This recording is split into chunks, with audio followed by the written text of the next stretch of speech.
ഇന്ന് എനിക്ക് കുറച്ച് ചെറിയ മത്തി കിട്ടിയിട്ടുണ്ട്. എനിക്ക് വളരെ ഇഷ്ടമുള്ള ഒരു മീനാണിത്, കൊച്ചുമത്തി. അപ്പോൾ ഇത് ഞാൻ തേങ്ങയില്ലാതെ ഒരു തേങ്ങക്കറി ശരിയാക്കാമെന്ന് കരുതി. എനിക്കിവിടെ തേങ്ങയില്ല, അപ്പോൾ തേങ്ങയില്ലാതെ തേങ്ങയുടെ കളർ വരുന്ന ഒരു തേങ്ങക്കറി അതെങ്ങനെയാണ് ശരിയാക്കുക എന്ന് നോക്കാം. അതിനായിട്ട് ഞാൻ കുറച്ച് ഉള്ളി അരിഞ്ഞിട്ടുണ്ട്. ഒരു ചെറിയ മീഡിയം സൈസ് 2 സവാളയാണ്. അതിനോടൊപ്പം തന്നെ ഒരു ചെറിയ പീസ് ഇഞ്ചി എടുത്തിട്ടുണ്ട്. പിന്നെ കുറച്ച് കറിവേപ്പില, കുറച്ച് ടൊമാറ്റോ, ഇത് ഒരു വലിയ ടൊമാറ്റോ കട്ട് ചെയ്തത്. അതിന് ചേർക്കാനായിട്ട് ഞാൻ ഓൾമോസ്റ്റ് ഒരു ചെറിയ ടേബിൾ സ്പൂണ് മുളക് പൊടി എടുത്തു, 1 സ്പൂണ് മല്ലിപ്പൊടി എടുത്തു, കുറച്ച് കുരുമുളക് എടുത്തു, ഒരല്പം മഞ്ഞൾപ്പൊടി എടുത്തു.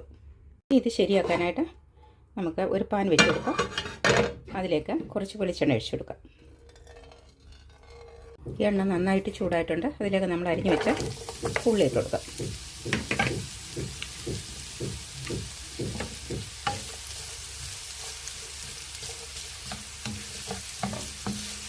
ചെറുതായിട്ടൊന്ന് വഴന്ന് വരട്ടെ.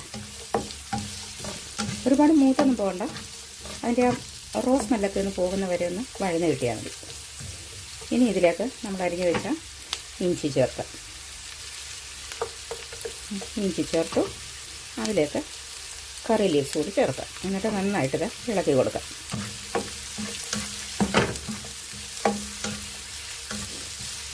ഇതൊക്കെ ചേരുമ്പോൾ ഈ വെളിച്ചെണ്ണയ്ക്കകത്തിലാകുന്നതുകൊണ്ട് നല്ല ഒരു സ്മെല്ലാണ്. നമുക്ക് കറി കഴിക്കാൻ ഇഷ്ടപ്പെടും. അത്ര ഒരു നല്ല സ്മെല്ലാണ് ഇതൊക്കെ ചേർന്ന് ഈ വെളിച്ചെണ്ണയിൽ ഇത് ശരിയാക്കുമ്പോഴുള്ളത്.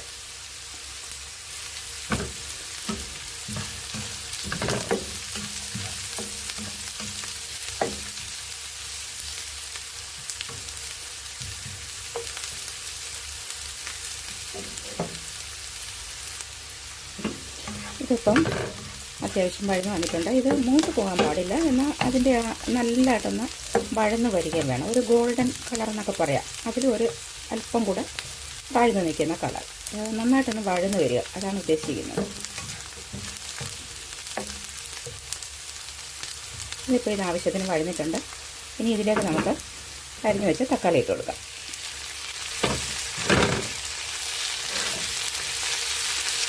നന്നായിട്ട് ഇളക്കി കൊടുക്കാം. തക്കാളി ഒന്ന് വഴലട്ടെ. ജസ്റ്റ് ഒന്ന് അതിൻ്റെ ആ ഒരു റോസ് സ്മെല്ലൊന്ന് മാറുകയുള്ളൂ. ഒരുവിധം ഒന്ന് കുക്കായി വരണം തക്കാളി.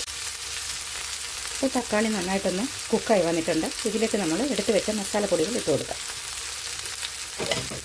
നമ്മളെടുത്ത് വെച്ച മുളക്, മല്ലി, മഞ്ഞൾപ്പൊടി, കുരുമുളക് അതെല്ലാം ഇട്ട് കൊടുത്തു. ഇനി നന്നായിട്ടൊന്ന് ഇളക്കി കൊടുക്കാം. കരിഞ്ഞു പോകാതെ നോക്കണം. ഫ്ലെയിം മീഡിയത്തിൽ വെച്ചാൽ മതി.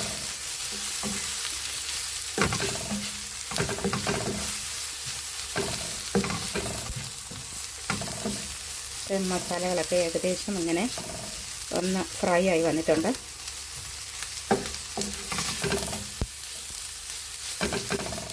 അതിൻ്റെ കളർ കണ്ട ഈ പരുവാകുമ്പോഴേക്കും നമ്മളിതിലേക്ക് കുറച്ച് വെള്ളം ഒഴിച്ചു കൊടുക്കാം.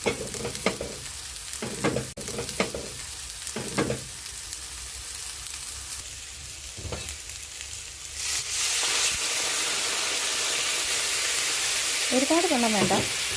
ഇതൊന്ന് കുറച്ചൊന്ന് വെന്ത് കിട്ടാൻ വേണ്ടിയിട്ടുള്ള വെള്ളം. ഇതിലൊക്കെ ഇടുന്നിട്ട് ഇതൊന്ന് തിളച്ച് ഇതെല്ലാം ഒന്ന് കുക്കായി കിട്ടട്ടെ.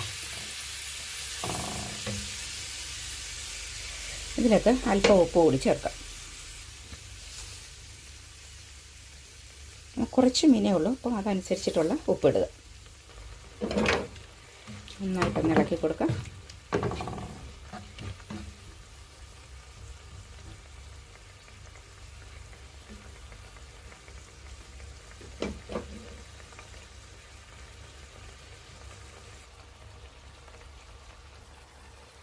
ഇപ്പോൾ ഇത് നന്നായിട്ട് കുക്കായിട്ടുണ്ട്. ഇത്രയും മതി. ഒന്ന് ഇളക്കുക. എല്ലാം കൂടി ഒന്ന് യോജിച്ചിരിക്കട്ടെ. കണ്ടോ അതിൻ്റെ കളർ നോക്കി. ഇത് നല്ല ടേസ്റ്റുള്ള ഒരു കറിയാണ്. അപ്പോൾ ഫ്ലെയിം ഓഫ് ചെയ്തു. ഇതിനി ഇവിടെ ഇരുന്ന് തണുക്കട്ടെ. ഇപ്പോൾ ഇത് നന്നായിട്ട് തണുത്തിട്ടുണ്ട്. ഇനി നമുക്കിത് ഒരു ഗ്രൈൻഡറിലേക്ക് മാറ്റാം.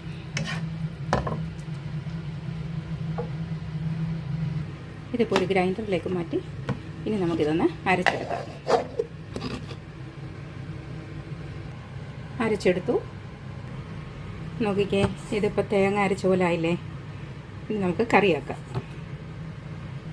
ഇനി കറി വയ്ക്കാനായിട്ട് ഇത് ഞാൻ മീൻ കറി തന്നെ വയ്ക്കുന്നൊരു പാത്രമാണ്. അപ്പോൾ ഇതിലേക്ക് നമുക്ക് അരപ്പൊഴിച്ച് കൊടുക്കാം.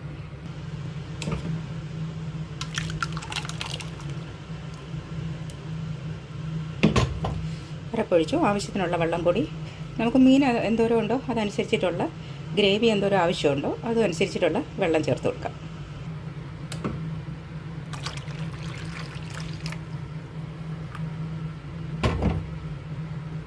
അതിലേക്ക് പുളിക്ക് ആവശ്യമായിട്ടുള്ള എന്തായാലും വാളൻ പുളി പിഴിഞ്ഞിട്ട് ആവശ്യത്തിന് ഉള്ള പിഴിഞ്ഞിട്ട് ഒഴിച്ചു കൊടുക്കുക.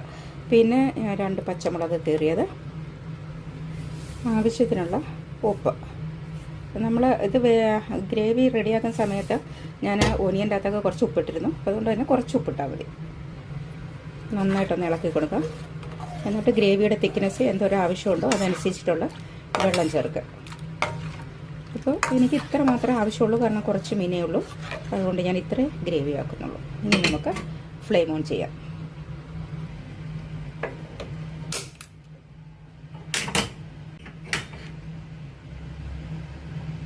ഫ്ലെയിം കുറച്ച് കൂട്ടി വെച്ച് തന്നെ നമുക്ക് ഈ കറി തിളപ്പിച്ചെടുക്കാം. ഞാൻ മിക്കപ്പോഴും മീൻ കറി വയ്ക്കുമ്പോൾ ഈ പാത്രമായിരിക്കും നിങ്ങൾ കാണുക. കാരണം ഞാൻ മീറ്റ് വർഗ്ഗങ്ങളൊക്കെ റെഡിയാക്കാണ്ട് ഞാൻ പ്രത്യേകം പാത്രം മാറ്റിയിട്ടുണ്ട്. അതിൻ്റെ അകത്തില്ല ഞാൻ പച്ചക്കറികൾ ഉപയോഗിക്കില്ല. എനിക്ക് പൊതുവേ ഞാൻ മീൻ വളരെ കുറച്ച് ഉപയോഗിക്കുന്ന ആളായതുകൊണ്ട് തന്നെ ആവാം മീനോടുള്ള താല്പര്യം കുറവാണ്. പിന്നെ ഉപയോഗിക്കുന്നത് ചെറിയ മീനുകളായിരിക്കും കൂടുതലും. ഹസ്ബൻഡിന് വേണ്ടിയിട്ടാണ് ഞാൻ മിക്കപ്പോഴും മീൻ കറി റെഡിയാക്കുക. ശരിക്കും ഈ കറി ഇന്ന് തേങ്ങയില്ല എന്ന് പറഞ്ഞപ്പോൾ ഹസ്ബൻഡാണ് എൻ്റെ അടുത്ത് പറഞ്ഞത്, ഇയാൾ ഇങ്ങനെയൊന്ന് കറി, ഇയാളുടെ സ്പെഷ്യൽ കറികളൊക്കെ ഇല്ലേ അതിലെ ഒരു പാർട്ടൊന്ന് പ്രയോഗിച്ച് നോക്കാം. അതുകൊണ്ടാണ് ഞാൻ ഇങ്ങനെ ഒരു കറി റെഡിയാക്കാമെന്ന് കരുതിയത്. ഒന്ന് ഇളക്കി കൊടുക്കാം.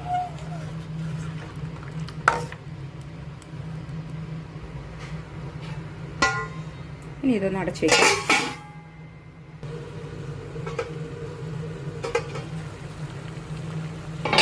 കറി നന്നായിട്ട് തിളച്ചിട്ടുണ്ട്. ഒന്ന് ഇളക്കി കൊടുക്കാം. ഇതിലേക്ക് നമുക്ക് റെഡിയാക്കി വെച്ച നമ്മുടെ കൊച്ചുമത്തി ഇട്ട് കൊടുക്കാം. ഇത് ചെറിയ മത്തി ആയതുകൊണ്ട് തന്നെ കട്ട് ചെയ്യേണ്ട ആവശ്യമില്ല, ഇങ്ങനെ തന്നെ പെറുക്കിയിട്ടാൽ മതി.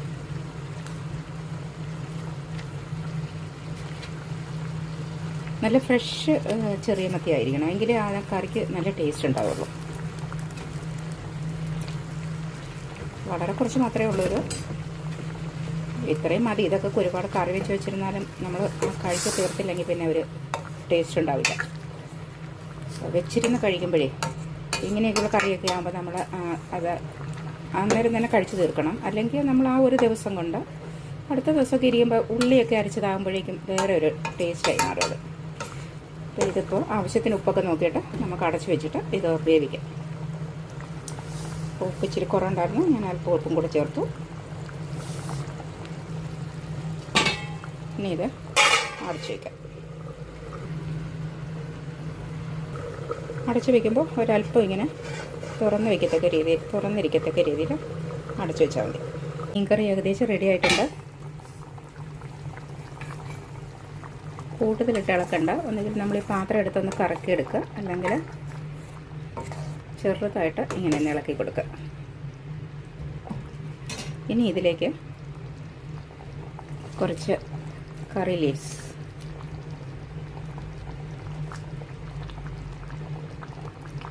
ഒരു അല്പം പച്ച വെളിച്ചെണ്ണ, കുറച്ച് മതി.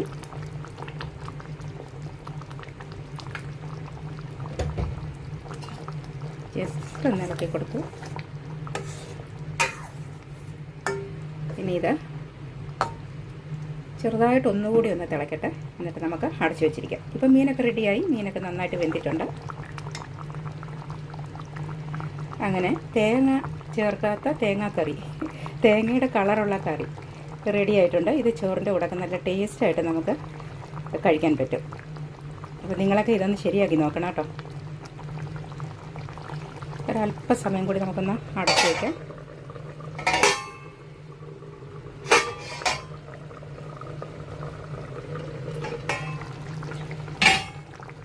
ഇപ്പോൾ കറി റെഡി ആയിട്ടുണ്ട്. നല്ല ടേസ്റ്റിയായ നമ്മുടെ ചെറിയ മത്തി തേങ്ങയില്ലാതെ തേങ്ങാക്കറിയാക്കി. അപ്പോൾ ഇത് ചോറിനോടൊപ്പം ഉപയോഗിച്ച് ടേസ്റ്റൊക്കെ നോക്കിയിട്ട് നിങ്ങൾ പറയണം എങ്ങനെയുണ്ടായിരുന്നു എന്ന്. ഉറപ്പായിട്ടും നിങ്ങളിത് ചെയ്ത് നോക്കണം കേട്ടോ. നല്ല ടേസ്റ്റുള്ള കറിയാണ്. നമ്മൾ ശ്രദ്ധിക്കേണ്ടതെന്ന് പറഞ്ഞാൽ നമ്മളെടുക്കുന്ന മീൻ നല്ല ഫ്രഷ് ആയിരിക്കണം. ഫ്രോസൺ മീൻ എടുത്തു കഴിഞ്ഞാൽ അത്ര ടേസ്റ്റ് ഉണ്ടാകത്തില്ല. നല്ല ചെറിയ ഫ്രഷ് മത്തി കിട്ടുമ്പോൾ നിങ്ങളിങ്ങനെ ഒന്ന് കറി വെച്ച് നോക്ക്. എന്നിട്ട് നിങ്ങളുടെ ഫീഡ്ബാക്ക് പറയണം കേട്ടോ. ഈ ഫിഷ് കറിയോടൊപ്പം ഇന്ന് ഞാൻ ചോറിന് തോരനായിട്ട് എടുക്കുന്നത്, ഇന്നലെ ഞാനൊരു വാഴക്കൂമ്പ് തോരൻ വെച്ചിരുന്നെന്ന് പറഞ്ഞില്ലേ, അത് ഞാൻ ആ വീഡിയോ അപ്ലോഡ് ചെയ്തിട്ടുണ്ട്. അപ്പോൾ ഞാൻ വാഴക്കൂമ്പ് മാത്രമായിരുന്നു അതിനോടൊപ്പം ചേർത്തിരുന്നത്. അപ്പോഴും ഞാൻ പറഞ്ഞിരുന്നു നമുക്ക് അതിനോടൊപ്പം കുറച്ച് ചെറുപയർ അല്ലെ വൻപയറൊക്കെ ഇഷ്ടമുള്ളവർക്ക് ചേർക്കാവുന്ന. അപ്പോൾ അതിൻ്റെ കുറച്ച് ലെഫ്റ്റ് ഓവർ ഉണ്ടായിരുന്നു എനിക്ക്. ഇന്ന് ഞാൻ അതിൻ്റെ കൂടെ കുറച്ച് ചെറുപയറും കൂടെ പുഴുങ്ങിയിട്ട് ഇതിനെ കൂടെ ചേർക്കുന്നുണ്ട്. കുക്ക് ചെയ്തിട്ട് മിക്സ് ചെയ്യും.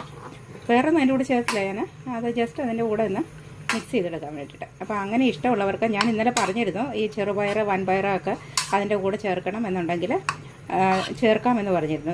എനിക്ക് അതിൻ്റെ മാത്രം ടേസ്റ്റ് മതിയെന്ന് കണ്ടതുകൊണ്ടാണ് ഞാൻ ഇന്നലെ അതിൻ്റെ കൂടെ പയർ ചേർക്കാഞ്ഞത്. അപ്പോൾ ഇന്ന് ഞാൻ കുറച്ച് പയറും കൂടെ അതിൻ്റെ കൂടെ പുഴുങ്ങി ചേർത്തിട്ടുണ്ട്. അപ്പോൾ ഇതാണ് ഇന്നത്തെ തോരനായിട്ട് ഈ മീൻകറിയോടൊപ്പം. ഈ കയ്പ്പൊക്കെ കുറച്ച് കുറഞ്ഞ് കിട്ടാനും കുറച്ചും കൂടെ ഒന്ന് ടേസ്റ്റ് മാറി കിട്ടണം എന്നുള്ളവർക്ക് ഇങ്ങനെ ചെയ്താലും മതി.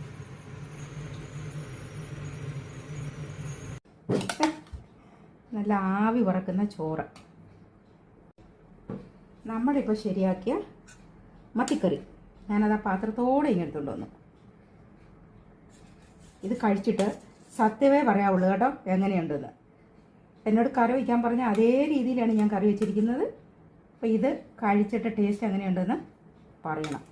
ചാറ് ഓക്കെ, നല്ല കുറുകിയ ചാറ്. അതിൻ്റെ മണം വന്നപ്പോൾ തന്നെ എനിക്ക് കഴിക്കാൻ തോന്നി. ഇന്നലെ വെച്ച കൂമ്പ് തോരൻ, വാഴക്കൂമ്പ് തോരൻ, അത് ഞാൻ കുറച്ച് പയറും കൂടെ ഇട്ടിട്ട് ഇന്ന് അതിനെ ഒന്നും കൂടെ ഒന്ന് മോഡിഫൈ ചെയ്തെടുത്തു. അപ്പം പയറിനോടൊപ്പം തന്നെ അതിലേക്ക് നമ്മൾ കുറച്ച് നല്ല കുറുകിയ മോര് കറി ഒഴിക്കാമെങ്കിൽ അതിൻ്റെ കയ്പ്പൊക്കെ ഉണ്ടെങ്കിൽ അത് കുറച്ചൊന്ന് മാറിക്കിട്ടും. നല്ല ഹെൽത്തി ഫുഡ്.